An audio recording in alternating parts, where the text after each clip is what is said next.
Hello friends, welcome back to my channel visual art history Mahi S.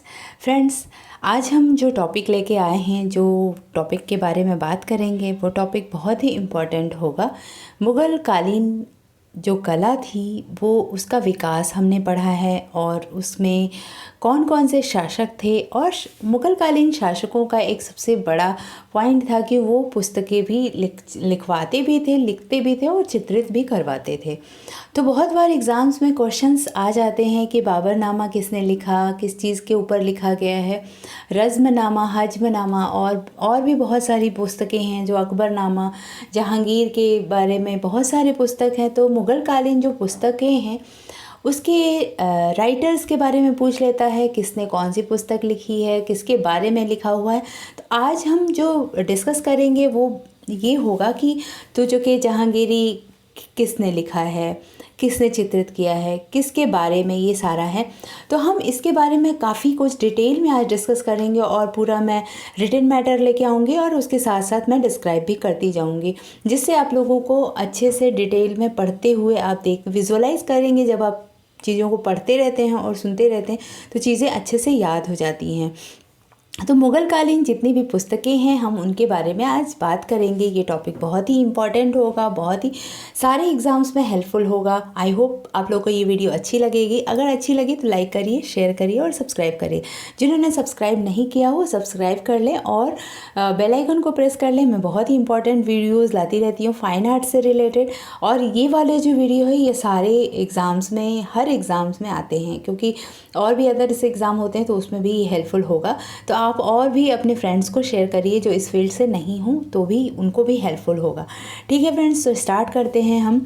ये हमने show कर दिया जैसे तुझो के जहांगीरी, अकबरनामा, बाबरनामा, ये सारी पुस्तकों के बारे में आज हम बात करने जा रहे हैं। ठीक है, तो स्टार्ट करते हैं अपना ये चैप्टर।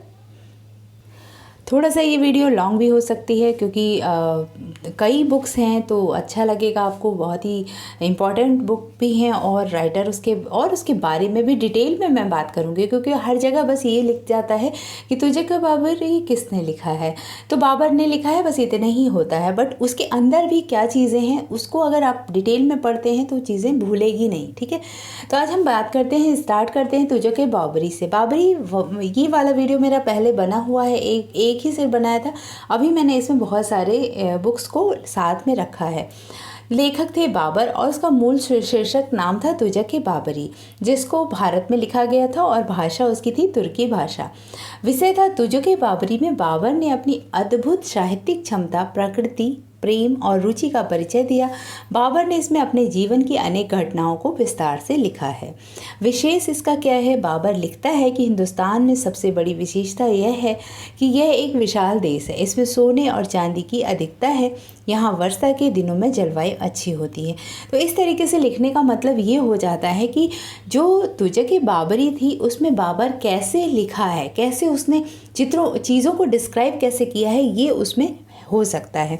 जो थी वो तुर्की भाषा में थी। अभी हम तुर्की भाषा जो समझ सकते हैं वही समझेंगे, बट इसको जब कन्वर्ट भी किया गया है तो उसको हम समझ सकते हैं। तुझे बाबरी अथवा बाबरनामा, इसको बाबरनामा भी दूसरा नाम है इसका। जब अकबर ने इसको वो कन्वर्ट करवाया था लैंग्वेज में, तो बाबरनामा के नाम से उसको पब्लिश कराया था। भारत में मुगल साम्राज्य के संस्थापक बाबर की आत्मलिखित जीवनी है इसमें। बाबर ने इस कृति की रचना तुर्की भाषा में की थी। बाद के समय में बाबर के पोते अकबर ने 1583 ईस्वी में अब्दुल रहीम खान खाना द्वारा, अब ये क्वेश्चन भी आ जाता है कि बाबरनामा को तुझे के बाबरी को बाबरनामा में कौन कन्वर्ट किया था, तो अब्दुल रहीम खान खाना है को तुझके बाबरी का फारसी में अनुवाद करवाया था। यह पुस्तक भारत के 1505 से 1529 ईस्वी तक की राजनीतिक दृष्टि को दर्शाता है। तो इसमें जब बाबर के शासनकाल के समय का जो राजनीतिक और भौगोलिक दृष्टि थी वो दिखाता है। विषय वस्तु क्या है, ऐतिहासिक दृष्टि से तुझे के बाबरी बड़ा ही महत्वपूर्ण ग्रंथ माना जाता है। इसका अनुवाद कई भाषाओं में भी हो चुका है। इसकी यह विशेषता है कि बाबर ने इसमें अपने चरित्र का इतना रोचक चित्र प्रस्तुत किया है कि इसे पढ़ने वाला आश्चर्य में पड़ जाता है। बाबर ने इसमें अपने जीवन और अनेक परिघटनाओं को विस्तार से लिखा है। तुझे के बाबरी में बाबर ने अपने उज्बेकिस्तान की फरगना वादी में गुजारे हुए बचपन का यौवन, बाद में अफगानिस्तान और भारतीय उपमहाद्वीप पर आक्रमण और कब्जा, सारा कुछ उसने अन्य घटनाओं को विवरण दिया है। उसने हर क्षेत्र की भूमि, राजनीतिक, अर्थव्यवस्था, प्राकृतिक वातावरण, शहरों, इमारतों, फलों, जानवरों इत्यादि का भी बहुत अच्छे से उल्लेख किया है। इस ग्रंथ में कुछ फारसी भाषा के छोटे मोटे छंद भी आते हैं। हालांकि फारसी बोलने वाले इसे समझने में कठिनाई महसूस करते हैं। यद्यपि चुगताई भाषा विलुप्त हो चुकी और आधुनिक उज्बेक भाषा उसी की वंशज है। उसे बोलने और उज्बेक लोग तुजुके बाबरी पढ़ सकते हैं। इस किताब को चुगताई और उज्बेक भाषाओं के साहित्य का एक महत्वपूर्ण अंग माना जाता है। तुजुके बाबरी जो था वो न सिर्फ बादशाह बाबर के अनुभवों का दर्पण है, बल्कि तत्कालीन समाज के बारे में दस्तावेज भी है। तुजुके बाबरी में बाबर ने अपनी अद्भुत साहित्यिक क्षमता को भी दिखाया है। प्रकृति प्रेम है, रुचि का परिचय दिया है, जिसे पढ़कर ही जाना जा सकता है। इस पुस्तक से यह पता चलता है कि स्थितियों ने बाबर को भले ही योद्धा बना दिया हो, परंतु वो अंदर से कला प्रेमी और व्यक्तित्व मौज वाला इंसान रहा था। नेक्स्ट हम पढ़ेंगे अकबरनामा के बारे में। ऐसे ही मैंने बहुत सारी पुस्तकों को लिया है, तो लास्ट तक मेरी वीडियो देखिएगा, आपको काफ़ी हेल्पफुल होगा, जिसको आप समझ सकेंगे कि उस पुस्तक में के बारे में क्या है। ठीक है, अकबरनामा, मुख्य पात्र बाबर और हुमायूं। हुमायूं और बाबर की कहानी है अकबरनामा, जिसको फारसी भाषा में लिखा गया है। विषय अकबर के समय के इतिहास को जानने के लिए अकबरनामा सर्वाधिक प्रमाणित ग्रंथ है। विशेष अकबर आईने अकबरी का ही उत्तरार्ध है। जो आईने अकबरी था उसी का अकबरनामा उत्तरार्ध है, मीन्स उसके पहले का बना हुआ है, जो अबुल फजल की कृति थी। ठीक है, आईने अकबरी अबुल फजल की कृति थी, उसी का अकबरनामा उसका उत्तरार्ध है। इस कृति में 2000 से भी अधिक पृष्ठ हैं। अकबरनामा मुगल बादशाह अकबर के दरबारी विद्वान अबुल फजल द्वारा लिखा गया इतिहास प्रसिद्ध ग्रंथ है। अकबरनामा का शाब्दिक अर्थ है अकबर की कहानी। आईने अकबरी कहें या अकबरनामा कहें, बात एक ही हो जाती है। यह अकबर के शासनकाल में लिखा गया प्रामाणिक इतिहास है, क्योंकि लेखक को इसकी बहुत सी बातों की निजी जानकारी थी और सरकारी कागजों पर तक उसकी पहुंच थी। यद्यपि इसमें अकबर के साथ कुछ पक्षपात किया गया था, तथापि तिथियों और भौगोलिक जानकारी के लिए यह विश्वसनीय है। तो इस तरीके से हम अकबरनामा के बारे में भाषा और सामग्री देखते हैं। अकबरनामा की क्या थी? आईने अकबरी का उत्तरार्ध है, जो कि अबुल फजल की कृति है। अबुल फजल महान गद्य लेखक थे। अबुल फजल कौन थे? एक गद्य लेखक थे। अबुल फजल की इस कृति में 2000 से अधिक पृष्ठ हैं। इसकी मूल भाषा फारसी जटिल और आडंबरपूर्ण रही है। आईने अकबरी और अकबरनामा में तत्कालीन इतिहास और समाज की इतनी विशाल सामग्री इकट्ठा कर दी गई है कि जिसे देखकर आश्चर्य होता है और मन नहीं करता कि इसे 350 वर्ष पहले का ग्रंथ समझा जाए। अकबरनामा के संदर्भ इतिहास के रूप में और महत्वपूर्ण हो जाते हैं कि इसे लिखवाने के पूर्व अकबर ने जो स्रोत उपलब्ध कराए उसमें राजस्थानी चारण भाटों और ख्यातों बहियों, शिलालेखों आदि की सूचनाएं भी सम्मिलित थीं। इसमें से कई स्रोत काल क्षय हो चुके हैं, अतः अबुल फजल के वर्णन राजस्थान के लिए भी उपयोगी हो जाते हैं। जब राजस्थान के चित्रों का वर्णन होता है तो राजस्थान के लिए भी ये काफ़ी उपयोगी होता है कि उस समय का भौगोलिक स्थिति, राजनीतिक स्थिति क्या थी। अकबरनामा को 2 भागों में विभाजित किया गया है, जो तत्कालीन इतिहास की विभिन्न परिस्थितियों का स्पष्ट विवरण प्रस्तुत करते हैं। अबुल फजल की यह कृति ऐतिहासिक दृष्टिकोण से भी बहुत महत्वपूर्ण है। इसके 2 भागों में विवरण सामग्री निम्न प्रकार के प्रस्तुत की गई है। पहले भाग में बाबर, हुमायूं आदि के बारे में लिखते हुए इतिहास को अकबर के 17वें सन जलूस 1973 ईस्वी तक लाया गया है। तो बाबर, हुमायूं के बारे में लिखते हुए ये लाया गया है, फिर उसके बाद अकबर के बारे में लिखा गया है। फिर दूसरे भाग में 18वें सन जलूस में 46वें सन जलूस 1601 ईस्वी तक की बातें कही गई हैं। ठीक है, तो ये हो गया अकबरनामा। अब हम बात करेंगे रजमनामा के बारे में। रजमनामा क्या था और किसने लिखा था? रजमनामा हिंदुओं का प्रसिद्ध महाकाव्य था जो कि महाभारत का फारसी भाषा में किया गया अनुवाद है। अब ये चीज़ें कैसे लर्न करेंगे हम कि रजमनामा महाभारत का अनुवाद है फारसी भाषा में, ठीक है। महाभारत का फारसी अनुवाद मुगल बादशाह अकबर के आदेश से बदायूं ने किया था। नकीब खां और अब्दुल कादरी ने रजमनामा नाम से किया था। बदायूं, नकीब खां और अब्दुल कादरी ने रजमनामा नाम से किया था कि इसका महाभारत का अनुवाद फारसी भाषा में। रजमनामा क्या था? पांडुलिपि को मुगल चित्रकला के इतिहास में एक मील का पत्थर माना जाता है। इसके प्रसंग चित्र जो हैं वो बादशाह अकबर ने रजमनामा के प्रसंगों पर चित्र बनाने के लिए खास तौर पर अपने दरबार के दो विख्यात चित्रकारों को दशवंत और वशावंत को ये जिम्मेदारी, बसावंत होता है ये ना हो जाएगा यहाँ पर, बसावन, ठीक है, बसावन को ये जिम्मेदारी दी थी। दशवंत और बसावन जो अकबर के राज दरबारी कलाकार थे उनको इन्होंने सौंपा था। इसकी कई प्रतियां भी बनी। मुख्य प्रति अकबर ने अपने लिए बनवाई थी और जो जयपुर के संग्रहालय में अभी रखी हुई है। रजमनामा के चित्रों के बारे में सबसे पहले प्रसिद्ध अंग्रेज कलाविद डॉक्टर रॉबर्ट स्केल्टन ने शोध करके यह निष्कर्ष निकाला कि इस ग्रंथ में 29 चित्र और लगभग 200 लिखित पृष्ठ होने चाहिए। ये चित्र 1585 में बनवाए गए थे। डॉक्टर स्केल्टन का कहना था कि इन चित्रों पर हालांकि फारसी प्रभाव है, लेकिन यह मुगल कला काल की उस सामाजिक विशेषता का भी प्रतिनिधित्व करते हैं जो भारतीय तत्वों से भरपूर रही हैं।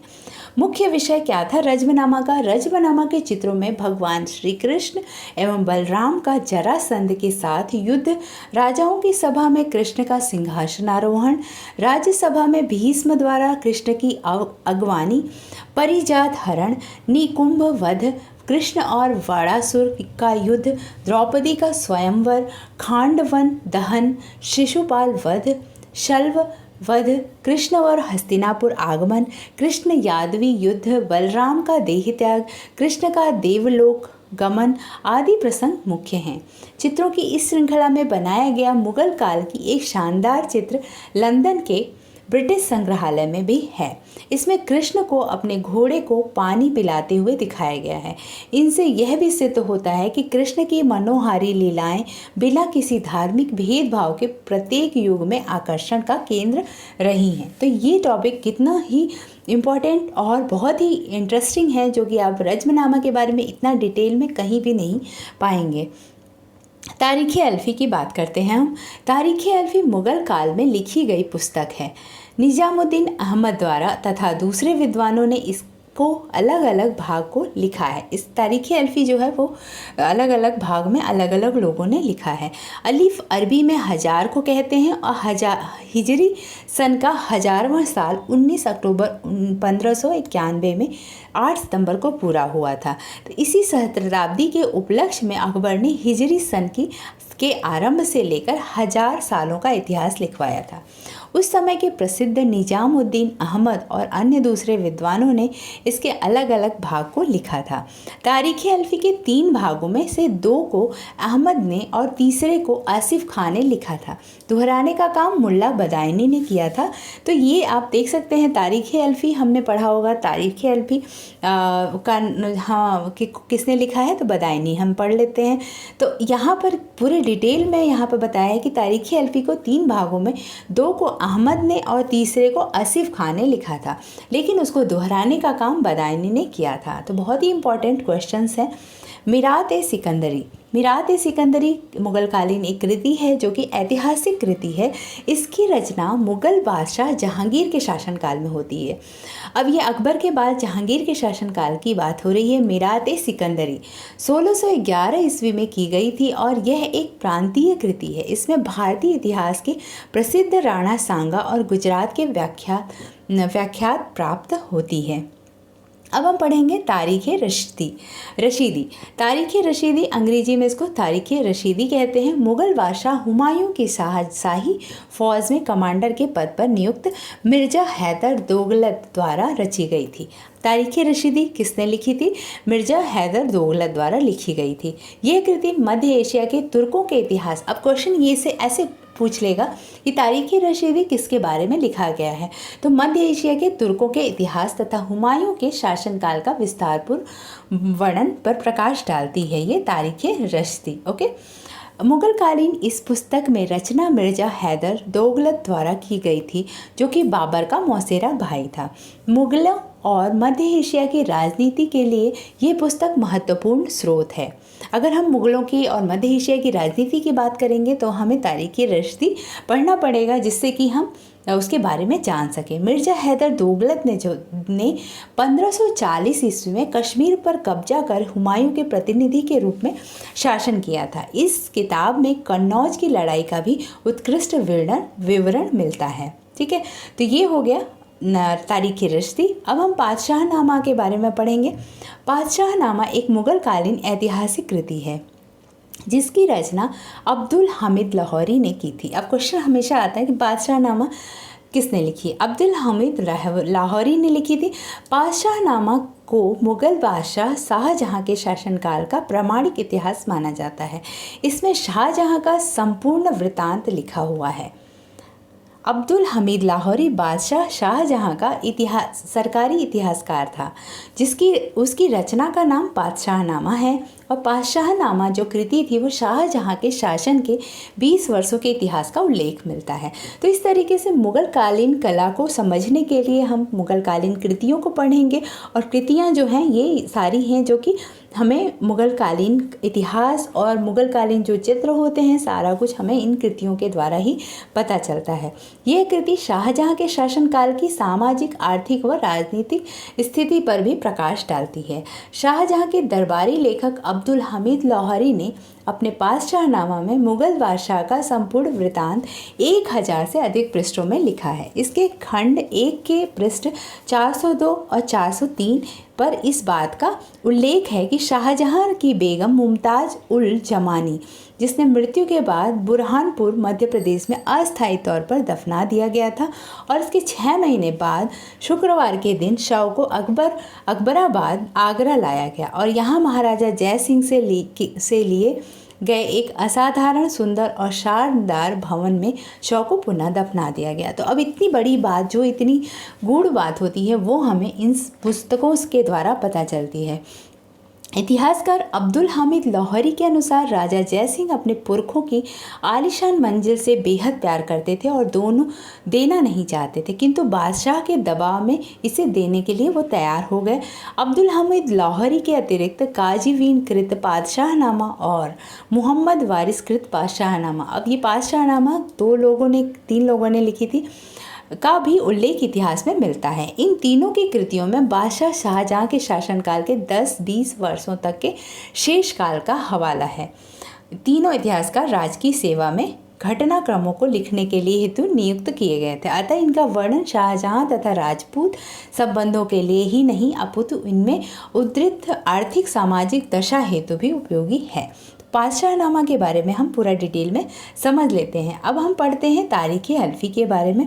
तारीख़ अल्फ़ी नामक कृति रचना मुल्ला दाऊद द्वारा की गई थी। अब क्वेश्चन को पूछता है कि तारीख़ अल्फ़ी किसने लिखी थी, तो मुल्ला दाऊद द्वारा की गई थी। इस कृति में इस्लाम के पैगंबर की मृत्यु के अनंतर 1 सहस्त्र वर्ष तक का इतिहास आता है। अब तारीख़ अकबरी के बारे में बात कर लेते हैं। तारीख़ अकबरी ऐतिहासिक पुस्तक है जिसकी रचना मुग़ल काल में हुई थी। इस पुस्तक की रचना आरिफ कंधारी ने की थी और मुग़ल काल की इस पुस्तक में अकबर के सुधारों की चर्चा तथा उसकी प्रशंसा की गई थी। अब हम पढ़ेंगे तारीख़ उल्फ़ी। तारीख़ उल्फ़ी मुग़ल काल की प्रसिद्ध इतिहासकार बदायनी द्वारा लिखी गई ऐतिहासिक पुस्तक है। मुग़ल काल में इस पुस्तक की रचना इस्लाम के 1000 पूरे होने के सिलसिले में अकबर के आदेश पर की गई थी। पैगंबर मोहम्मद साहब ने शुरू होने वाला मुस्लिम शासकों का एक साधारण इतिहास इस पुस्तक में वर्णित है। यह पुस्तक सल्तनत कालीन हालात की जानकारी भी देता है। अब हम पढ़ेंगे तुजुक-ए जहांगीरी के बारे में। तुजुक-ए जहांगीरी मुग़ल बादशाह शाह जहांगीर की जीवनी है। अब जहांगीरी, तुजुक-ए जहांगीरी जैसे आप देख सकते हैं तो ये जहांगीर की जीवनी है। जहांगीर के कई आत्मजीवनियाँ उपलब्ध हैं, कुछ उनके समय में और कुछ उनके बाद लिखी गई थी।